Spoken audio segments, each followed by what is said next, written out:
The music was quiet, threads of little notes spinning into sheer fabric, floating around the room and landing on their heads.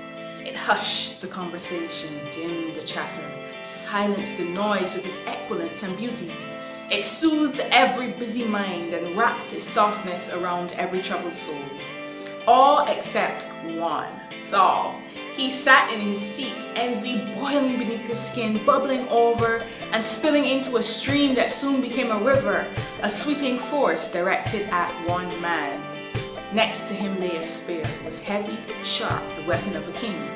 The music swelled, becoming louder, turning from gentle to loud and changing in his mind, clanging. To him, the music became the loudest noise he had ever heard, grating away at his patience and reserve, taking away his peace and stealing his quiet, until he snatched the spear, held it above his head, and threw it.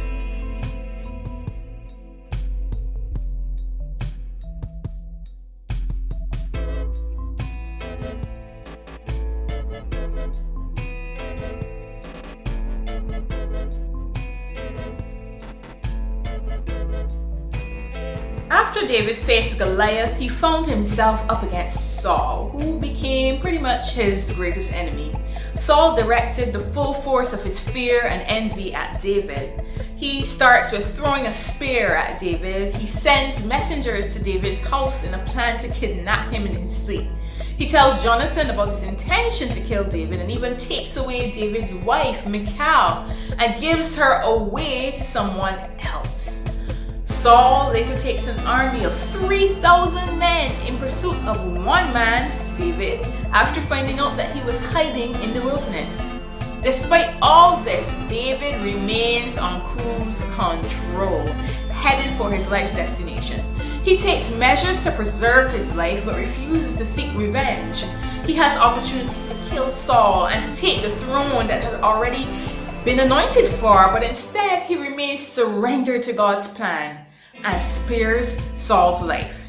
He said to his men, "The Lord forbid that I should do this thing to my Lord, the Lord's anointed, to put my hands out against him." Sometimes forgiveness does not seem to make sense in light of all others put us through. But God requires us to bear with each other in love and not to please ourselves. We are to restore one another in gentleness, remembering that love suffers long and is kind.